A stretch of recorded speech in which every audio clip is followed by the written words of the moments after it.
Os X-Men eram um grupo de super-heróis que mudava constantemente. Era você ver um personagem novo começando a ficar carismático, começando a ficar muito interessante nas páginas da revista, um coadjuvante. Você podia esperar que algum membro da equipe tradicional ia sair, tirar umas férias, morrer, guardar um tempo para o luto e aquele personagem ia passar a fazer parte da equipe.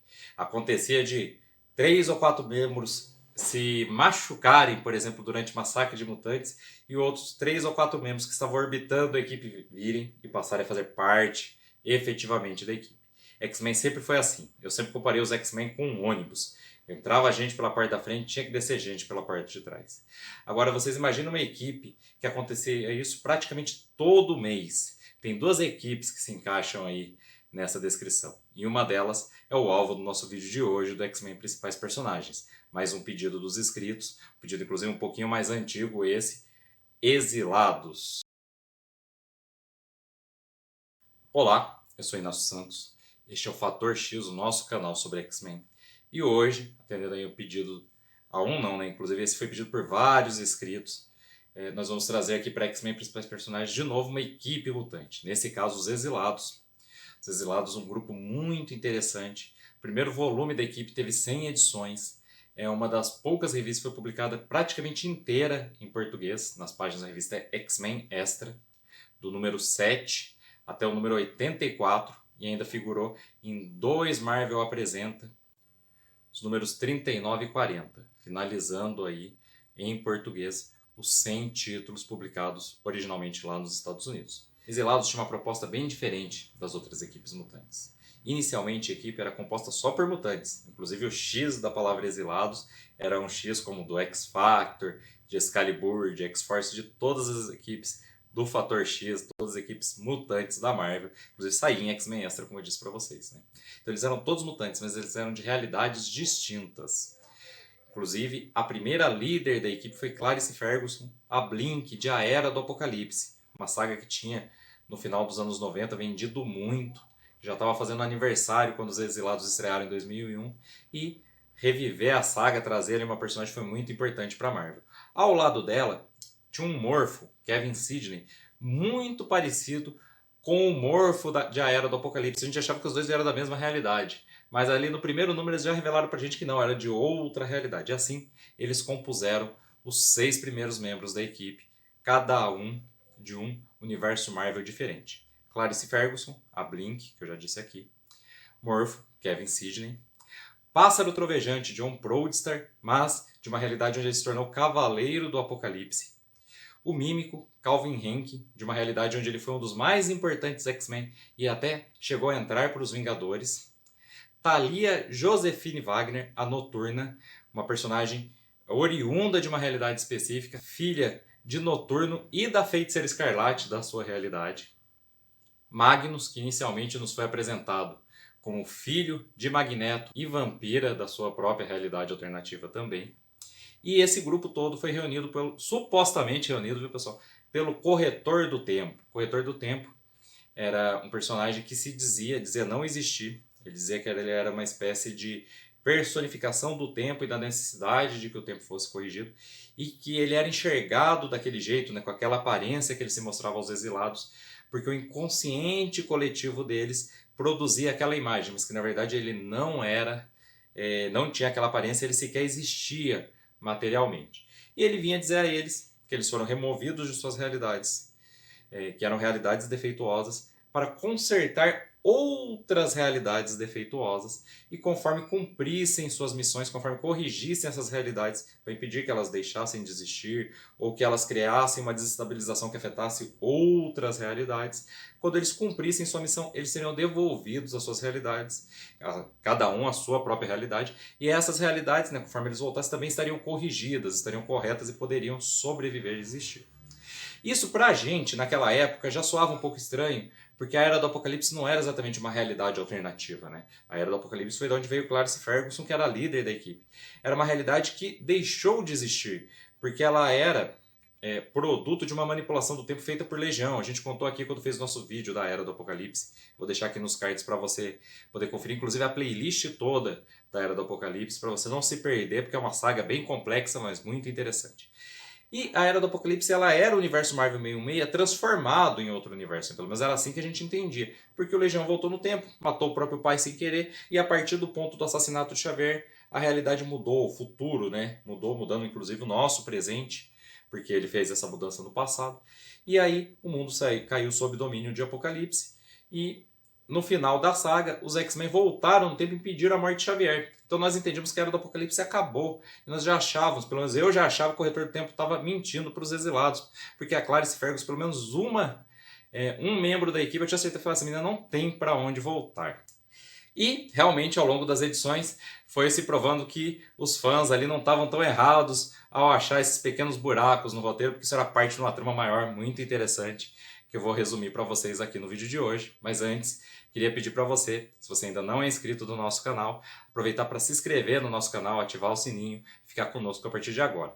Sempre no meio da semana tem vídeo aqui de X-Men Principais Personagens, a nossa playlist com a biografia dos personagens, ou individualmente, ou em equipe, como hoje os Exilados. No final de semana tem X-Men Sagas, com as sagas completas, né, resumo das sagas completas dos mutantes, sejam sagas inclusive das equipes derivadas de X-Men, como os Exilados mesmo, sejam sagas da própria revista X-Men, do próprio supergrupo X-Men, né, ou até de personagens individuais, que pese que eu acho que a gente não contou nenhuma de um personagem individual até agora no X-Men Sagas, mas a gente pode trazer aqui.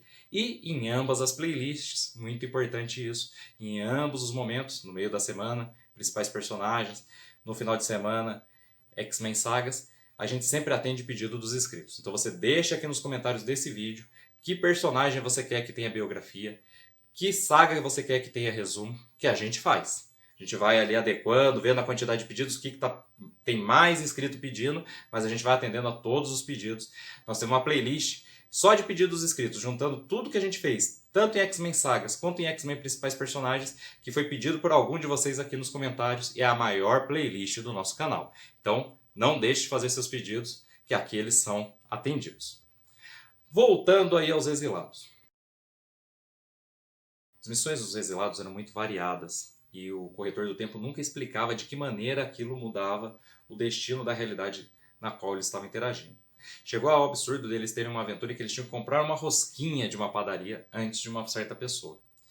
E uma das mais graves, porque as primeiras mexiam muito com a moral da equipe, com sua bússola moral mesmo, não estou dizendo com seu estado de humor, mas com as coisas que eles acreditavam. Por exemplo, uma das primeiras missões foi matar Charles Xavier de uma determinada realidade.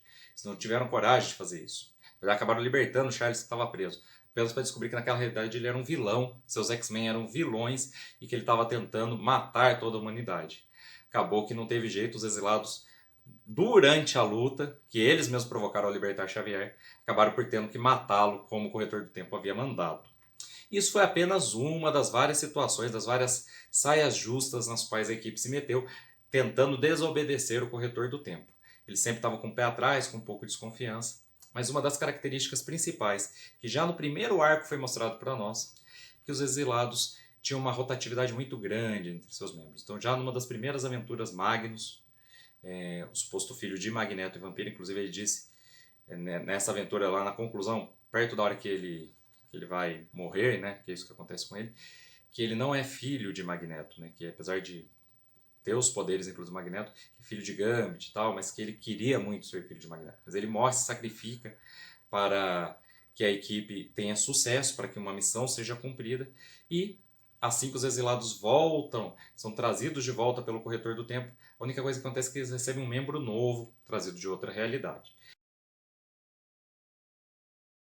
E assim, vários personagens diferentes passaram a passar pela equipe, conforme personagens, conforme membros dos exilados morriam, ou às vezes, num caso muito raro, era dito que eles cumpriram sua missão e podiam voltar para sua realidade. Chegou a acontecer aí com Noturna, inclusive, em certa altura. Então passaram pela equipe, ao longo desses arcos, uma versão feminina de Solaris, uma versão feminina do Sasquatch, que era inclusive Heather McDaniel Hudson, né? Inclusive era uma mulher negra, era uma realidade alternativa onde ela diferia bem da Heather McDonald Hudson, que a gente conhecia do universo Marvel 616. E a equipe foi sofrendo por várias transformações e passaram outros membros ainda mais insólitos, que eu vou citar aqui na segunda metade do vídeo para vocês. Mas eles tinham muita dúvida em relação ao corretor do tempo ao longo dessas missões. Como eu disse, algumas missões eram demasiadamente violentas, exigiam demais, suprimissem o que eles consideravam certo e errado, né? Diminuíssem ali sua bússola moral. E outras missões eram muito simples e eles não tinham certeza do que o corretor do tempo estava fazendo com ele, se ele era mesmo benigno, se era verdade aquilo mesmo que eles ouviam daquele jeito, mas que ele não era assim, eles começaram a se questionar.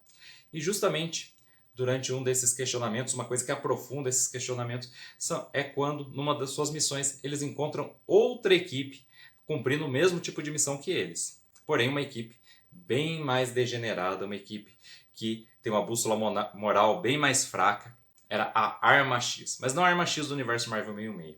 Um grupo de exilados, como os exilados, só que liderado por Dentes de Sabre. E o Dentes de Sabre da Era do Apocalipse, que inclusive tinha uma relação ali praticamente paternal com Clarice Ferguson. E esse Dentes de Sabre era o cara mais honesto, o cara mais firme de princípios da equipe. A equipe contava com Gambit, contava com o Império, ela já não tinha só mutantes, com o Império do Esquadrão Sinistro, que era aquela cópia da Marvel da Liga da Justiça, né? Mas onde todos eles eram vilões. E eles faziam as missões mais bárbaras, as missões mais terríveis que o Corretor do Tempo mandava eles fazerem. Depois disso, depois de se encontrar com a Arma X, os exilados começaram a se questionar ainda mais. E pouco tempo depois, os exilados tiveram uma resposta sobre isso, né? O que aconteceu? Eles descobriram que o Corretor do Tempo era um holograma criado por uma raça alienígena, insetoide, parecendo umas baratas, e que eles tinham encontrado, né, uma construção toda feita de cristal, um grande prédio, que tinha a tecnologia que permitia aos exilados tanto terem sido abduzidos de suas realidades originais e reunidos por essa raça, mas que se manifestava para eles na forma do holograma do Corretor do Tempo, como também permitia o transporte deles através das realidades. E esses alienígenas estavam apenas cumprindo as diretrizes de um computador, eles não entendiam bem o maquinário, mas ao acessar aquele computador, aquela máquina que controlava tudo, eles começaram a ver várias realidades com defeito, começaram a perceber que o próprio computador fazia os cálculos e dizia o que tinha que ser corrigido para que eles pudessem resolver o problema. E eles começaram a operar o maquinário e começaram a selecionar pessoas e mandar em missões, né? Então a gente vai vendo que os exilados e Arma X talvez inclusive não fossem as únicas equipes em operação a partir daquele complexo. A partir disso, o Dente Sabre vai sair da Arma X e passar a atuar junto com os exilados mesmo, né? Fazer parte da equipe de exilados.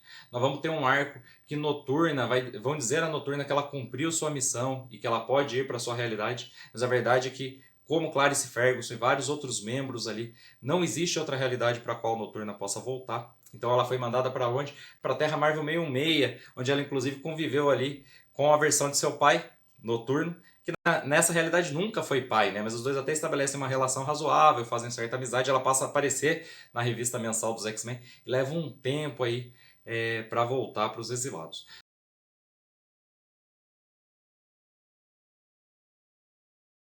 Um pouco antes da conclusão, aí nos dois títulos Marvel apresenta, a revista que já estava sendo escrita pelo Chris Claremont vai ter inclusive um crossover com o novo Excalibur, que é a equipe, inclusive, onde está a Noturna, né? Que a Noturna foi lá para o universo Marvel 616, ficou lá, ela vai reencontrar os exilados. Então, nas páginas do crossover com o novo Excalibur, porque ela faz parte do novo Excalibur junto com o Capitão Britânia, junto com o Fanático. Noturna, inclusive, é um exemplo de como o título pegava questões muito importantes, questões sérias do cotidiano, do dia a dia dos seres humanos normais, né? Como a Marvel sempre fez, mas questões mais pesadas, e trazia de volta à tona.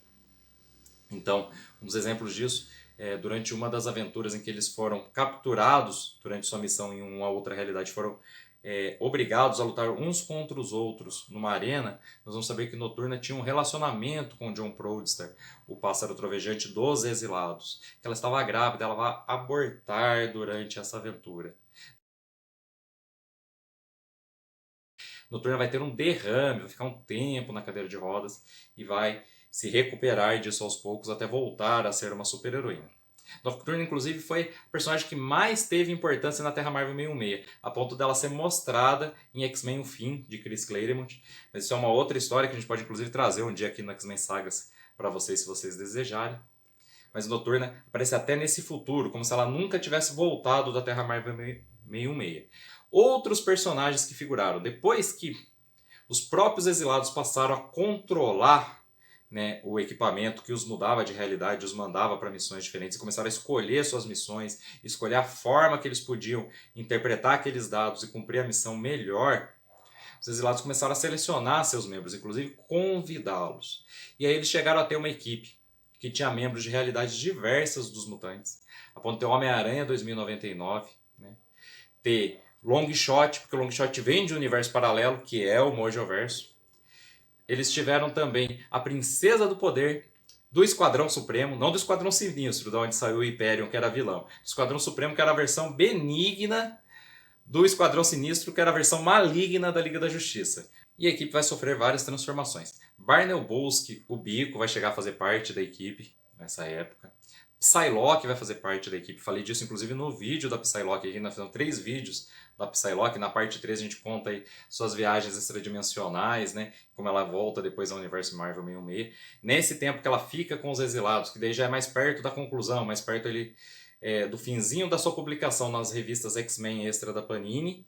E depois os títulos Marvel Apresenta 39 e 40. Ela vai ter inclusive um relacionamento ali, uma fera ali com o Dentes de Sabre da Era do Apocalipse, que é um Dente de Sabre violento ainda, muito parecido com o Dente de Sabre na nossa realidade, mas que não é um psicopata, que tem certa moral, que tem certos princípios, parece mais com o nosso Logan, né? Com o Logan do universo Marvel 66, e eles vão ter ali um relacionamento. Vai ser uma equipe bem interessante que vai concluir o título, né?